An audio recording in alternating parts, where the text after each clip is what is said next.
Well,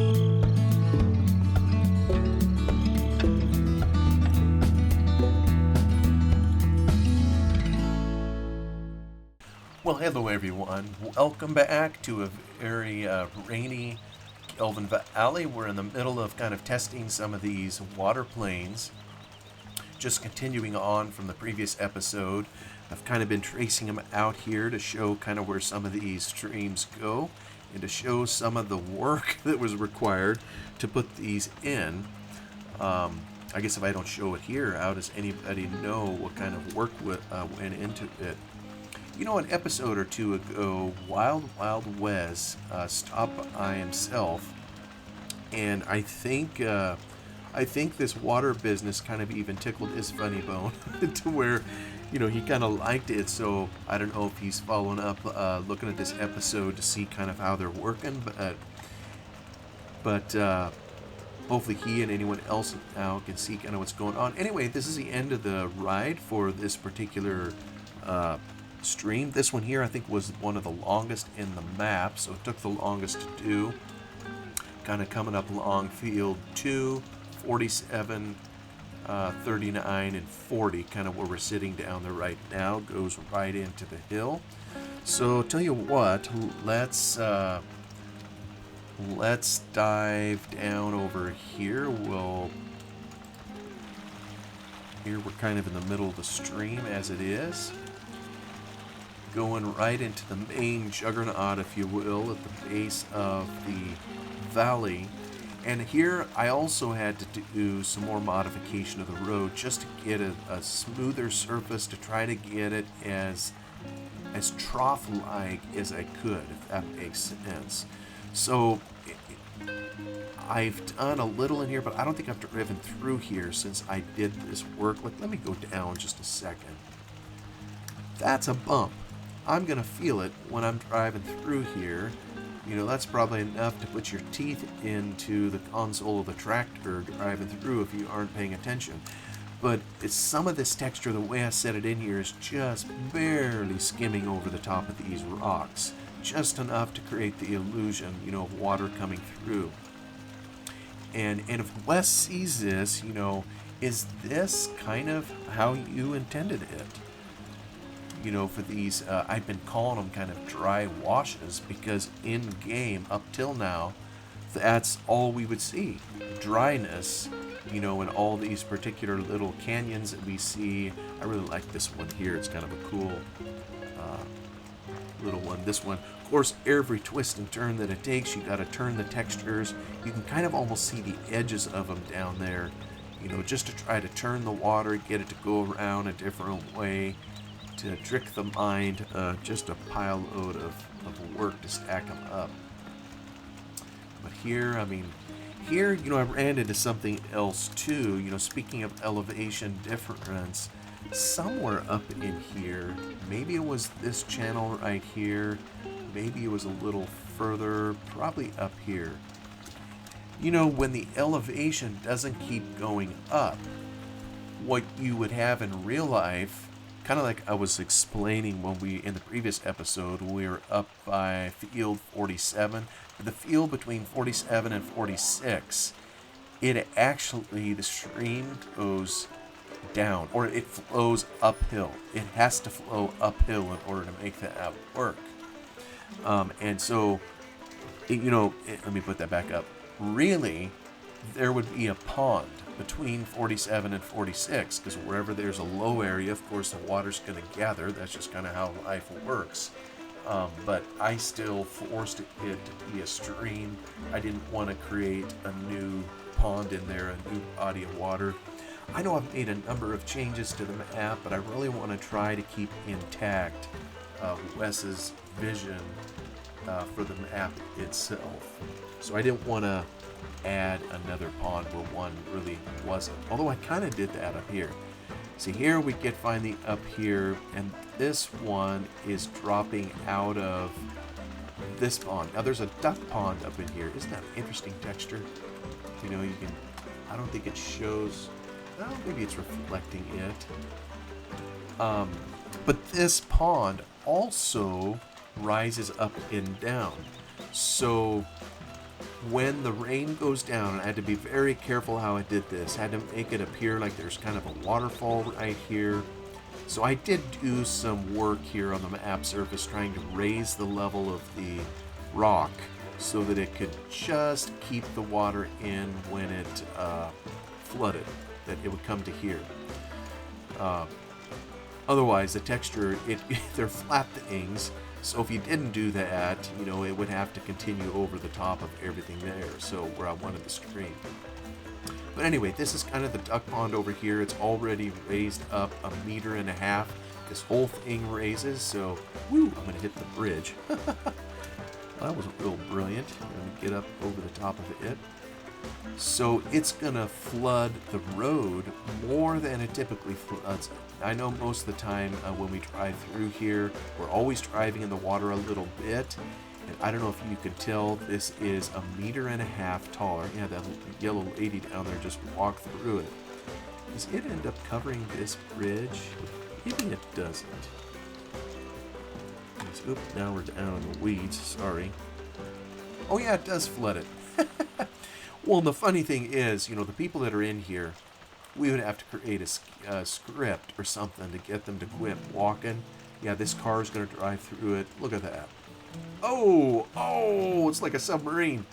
That shows you kind of how much deeper it made it, just that extra 1.5 meters, and he's just driving through there like it's nothing. So there's maybe another script, you know, that could be written to say, hey, when we have flooding like this, turn off the people walking, turn off the vehicles, or it's certain routes. I don't know if there's a way to do that or not. But anyway, here's our duck pond, and let me see here. There's something else I had to be, you know, modding is one of those things, the law of unintended consequences. You beware what you do, because you fix one thing and you break another. So we're getting close to this quacker fellow here. Oh, now we're below the... See how he's sitting right on the surface? This duck is just another i3D file. It's a 3D object, just like a rock, a tree, something else. Well, when the water level rises, this duck, of course, is supposed to rise with it. You know, it took me a little bit to notice that, and actually the sound probably didn't rise, so I have a feeling the sound is below the duck now. But I did have the presence of mind to put the duck right in there with a water plane so that the duck also rose the full 1.5 meters. You know, just one of those things you gotta think of. Whereas the rest of the objects can be buried, we didn't want our poor little duck buried underneath the water. And he wasn't the only one. There's a couple ducks right there in the middle of the screen, probably kind of hard to see. And I think there's several others. But anyway, this also floods over here. We almost cover the top of this little island here, and there's a road bridge over here. I think the ground rises pretty quickly when we get past this bridge. So yeah, you can kind of see it here. Oh, now we're below the plane, so we get back up just barely. We'll go under the bridge. So our plane kind of dead ends right here, and then we're back to continuing this particular stream. And Wes, my hat's off to you. I mean, I just look at all this. Anybody that has worked with the raising and lowering of land, if you will, in the editor, you know, it's not always easy to get it to behave the way you want to do it. And so I'm envisioning having to wrestle with this on a slope to make a decent ditch is no small feat. And I had to edit it in a number of places, but that's no slight on Wes at all. It's first off, it's kind of hard to tell because your eyes are going to lie to you. Yeah, here's the end of it here. This kind of comes out of, that's where I figured there's a spring or wherever the water runoff is happening. Clear up here, we can kind of see the pond that we went to, down there, the duck pond. But it's hard to make a ditch in particular. It's, it's hard enough just to make a decent hill to look right, and here to put in a ditch, not only here for the streams, but everywhere was a boatload of work. Yeah, I just love these trees that are kind of toppled over. That's a cool extra detail. You walk out in the forest, you're going to see that kind of thing as trees die or as nature happens. Maybe there's a big old windstorm. Some of these fir trees, I know in our area, they'll have a fairly shallow roots, if you will, so it isn't that hard to topple them. When you get a whole bunch of rain and then get a massive windstorm, a lot of them will turn over kind of at an angle like he has it here. But anyway, that is that stream. And then there's 3 over here. Maybe what I'll do is skip these here. I know I'm kind of just going through them. Maybe I can come over here. Oh, we're in the water. Well, so can I get out of the water? It isn't letting me. It won't let me fly out of the water, so I gotta come to dry land to do it. So the bridge is just over there. We can kind of see it over there. Oh, there's a plane flying. Probably the local government observing the flooding. So the bridge for the main drag is kind of down there. We got our mill, and we can see that the water is flooding up. When I created the stream down here, this is covering, it's coming into here. I don't think it's quite reached the parking lot, but it's gonna give it time, and there's gonna be all sorts of trouble. But here, this stream, this is another one. This kind of came up in here, and Wes boot-heeled it in. I'm gonna be getting closer and closer to it because I'm at the same altitude where I'm flying, but I just did the same thing with this one, kind of followed it up the hill, followed the path that he had for the water, and put yet another stream in. Gotta keep rising. And like I say, it was a fair bit of tedium to do it, but one of the reasons I decided just to do all of them is, once you get in the swing of doing something, it gets a little easier, and so you just as well keep going and just keep up with it until you get it done, because if you come back to it later, well, then you gotta kind of relearn how you were doing everything. But just texture by texture, putting all these things in. See, can I get it under the bridge? Boom, run right through the ivy. This one here crosses the road of, whoa, what was that? See, look at the details, silly details that he puts in here. I hadn't noticed this chair before. What's a chair doing right here? I don't know, but probably Wes is showing, this is just real life. People are dirty sometimes, and someone threw their chair out because they didn't want to spend money taking it to the dump or whatever. So there it is, polluting the waterway. Anyways, it's just kind of amusing to see some of those details in here. Now I had to do a little editing here to try to get it to work with the road with a decent slope. So I think I was successful. But again, that's a pretty big bump, as we come through here. But hopefully it won't be too rough riding. It sure would be helpful in the Giants editor if there was tools to be able to shape this stuff better. At least I'm all thumbs at it. I know we can do the basic shapes, raise and lower ground, and all that kind of thing. But precision leaves a lot to be desired when it's pixel by pixel. You're modifying some texture file to reflect all the elevation changes. So once again, here's another stream heading up. I tried really hard not to cheat, so this texture goes right through this bush. There it is, goes through this one here. It was particularly difficult placing them. See, I got off the stream in those bushes. It's kind of like, oh, do you need to put it in there? You know, nobody will see it anyhow. But I did it because I knew there would be water flowing through there and kind of had to do it to get it to line up right anyhow. But this one here, I think dead ends right over into here. So now we have kind of explored. We see I'm up at the top of field 21, the far northern end of the map. There are two other streams over by 23 and 24 that I'm not going to explore. And you know, the one stream now is, I think, on it that does not flood, and maybe it should, is kind of the one on the main drag. You know, if I come back to here, just to teleport around, I don't know, maybe I could get this one to rise too.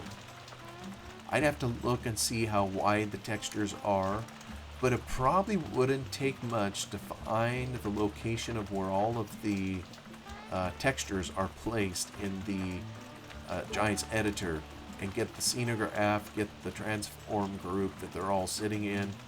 Because that's kind of the secret. You put them all in a transform group and then raise and lower the whole group kind of as needed. But I don't know. I replaced the texture that Wes had in here with this other one. You know, the texture that I'm using here really is a waterfall type texture.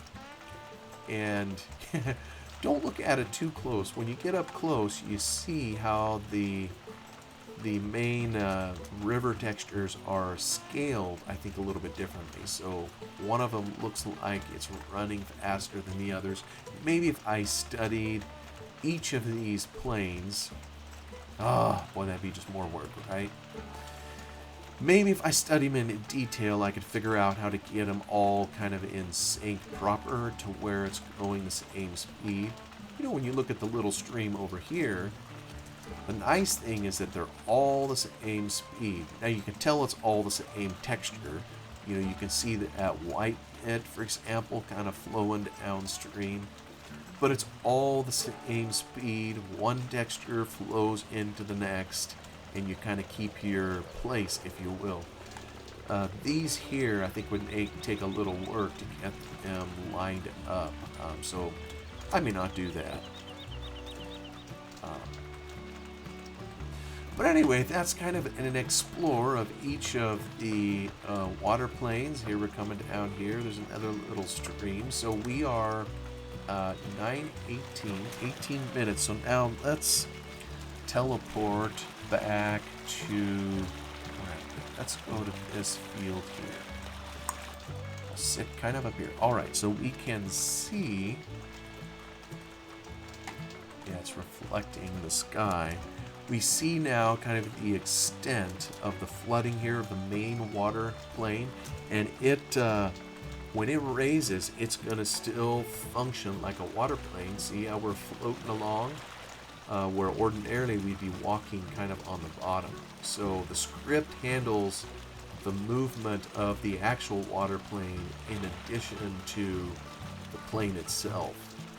I think I explained in a previous video, there's more to it, the main water plane, than just the texture that you see. In other words, the thing that we're sitting in at the moment. There's also the Y value. Y is up and down in the map. That the game says whenever you're at this level, your tractor's going to break and the human or the player will float. So it's kind of cool. Our field is flooded out, and you definitely couldn't work your field. You could up to the edge of the water, but if you tried to drive your tractor down here, you would lose control of it, at least until the flooding went down and you could go retrieve your tractor. I kind of like that idea, and it probably means I am never ever going to buy this field down here, because I want to be able to work my fields when I want to work them. So let me fly up again here, and let's just kind of head over to... oh, we'll kind of come over between these trees. I want to see the sawmill again. And you know, it's when you look at it at this angle, you can see the reflection of the sky a little bit on it. Um, and maybe some of it is coloration it's trying to do, but it's difficult. You come over here, you see the azure color or the bluish color given to the water down here. Well, it's kind of surrounded by rock under there, so it works. But when you come over here to the dirt, it's over the top of the dirt. It doesn't have the color. It doesn't appear to. Although I think it's trying, because if you look at it right here, you look down and see the grass underneath it there. It should be a different shade of green, kind of like this green over here. But when you look at it under the water, there's something distorting the water, probably trying to apply this color, the underwater fog color. I think that's what it's called, according to the specification. So, in theory, if it was a flood like Noah's Ark time, to where we had 50 meters of water over where we are flying right here, well, then I have a feeling, irrespective of the dirt color underneath, the water would look like this. Because at some point, the fog, we can't even see the bottom in here, because this is deeper over here than it is in the field. So probably once it gets deep enough, you no longer see the details and the water has a proper color. At least that's what I'm guessing, and I'm going to stick to it. I'm not going to try to do a 40-meter deep water. Oops, you know what? I'm going to still get up a little bit.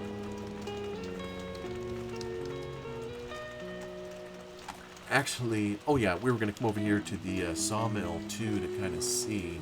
It's harder to see, I've noticed, at the... Oh, wait a minute. We're not even flooded yet. It's kind of just over here in the ditch still. Hey, it is still navigable. Well, folks, that is going to change significantly here in a moment. So why don't we speed up time again? Let's just get it going, because it's only 9 o'clock. We have several hours of rain coming. And so we'll just pause here. And I think it's going fast enough that if we just stop, you should be able to see it rising. Maybe I need to get down closer to it.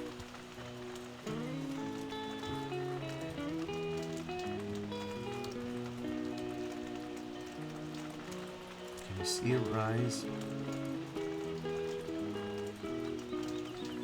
I think we can. There, I think I see it slowly climbing the hill.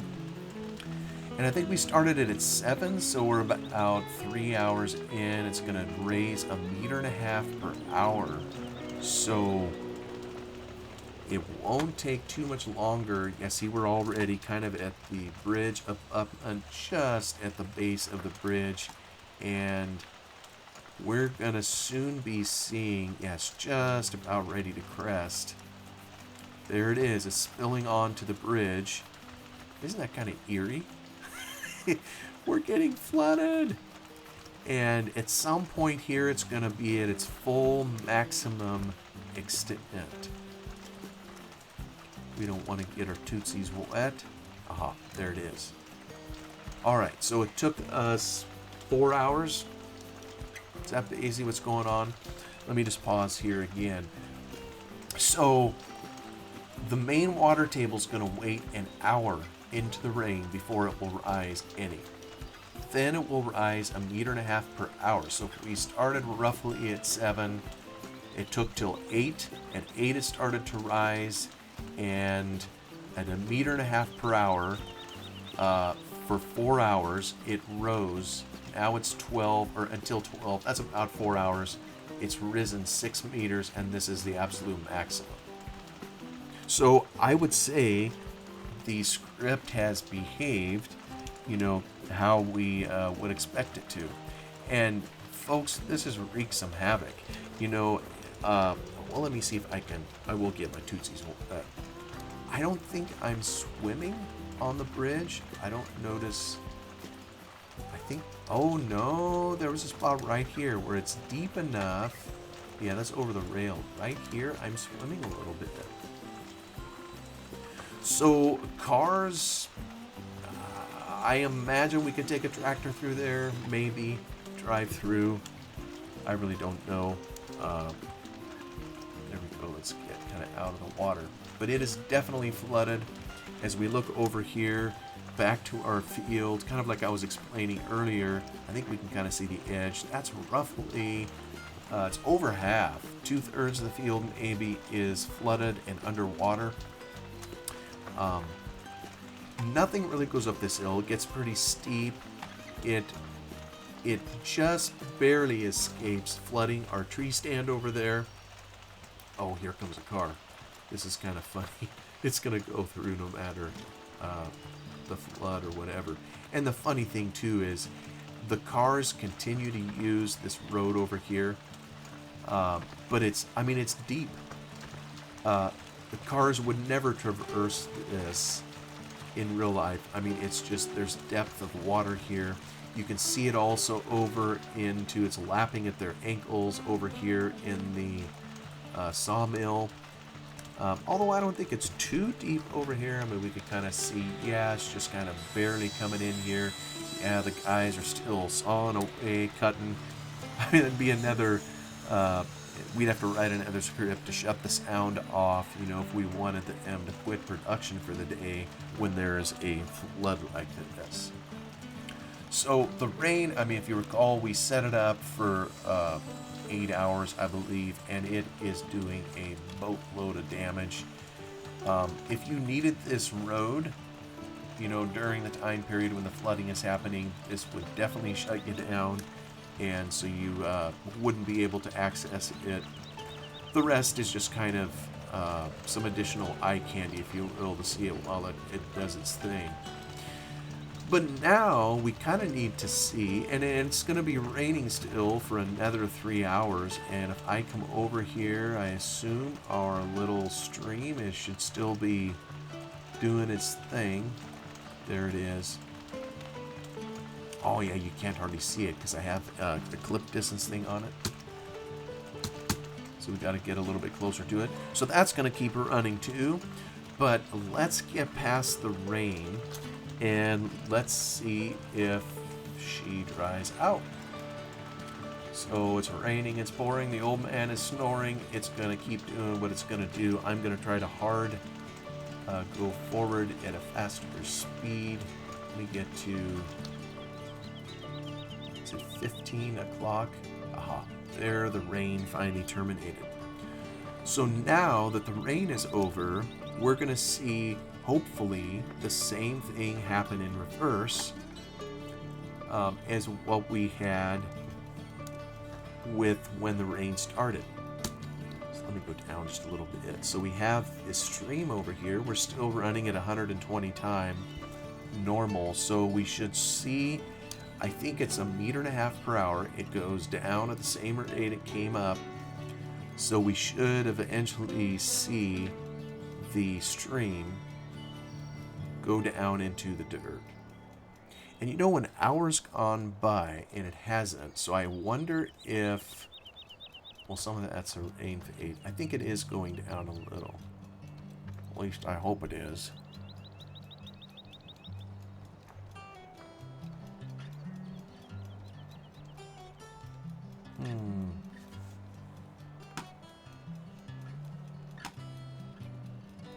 It is still flooded terribly.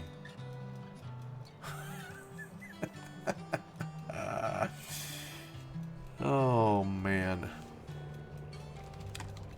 Well, only one thing to do really is fast forward. You know, whenever I use Control R to fast forward, I wonder sometimes if it circumvents some of the Lewis scripting on the passage of time. This should have been going down already.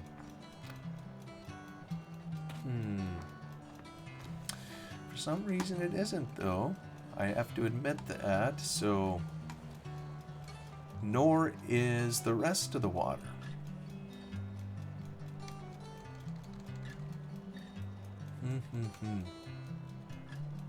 Well, so I don't know if that means it's going to happen all one fell swoop. It maybe isn't working because everybody here is watching. But like I say, I use Control R. I don't know if that makes things go faster than it ordinarily would. Like I say, I think that is receding. Come on, stream. Go down. All right, it is. You see it going down. Okay, it just took a little longer than I was anticipating. And like I say, maybe I messed it up. You can still see a little bit of the texture moving in there. A little bit of water movement. But eventually it's going to fade to black. There it is, all the way down. Just in time for the bell to go off. Oh, actually, we're not even going full bore. And we see over here the main water plane has also descended off of the bridge. So it also is moving back down. Because you know, it's one thing to create a disaster and a mess, but we have to basically undo what we did. And it appears that it's doing that. I'm guessing, we won't go check the other streams, but I'm guessing they also have receded. I think if we just watch this carefully, if I just get my hand off the mouse, you can see it slowly receding out of the field. And this one here, it took several hours to rise to the level where it is, so it's going to take the same amount of time to recede. And you know, that's very realistic, actually, I think. You know, it's flooded a number of times down in the town where I work, and that's exactly what happens. Just because it quits raining does not mean that the floods immediately go away. In fact, sometimes the flood waters will get worse before they will get better, even though there's no rain, because you're collecting water and runoff from all the surrounding hills.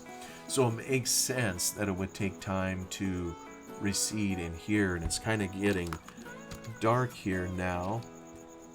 But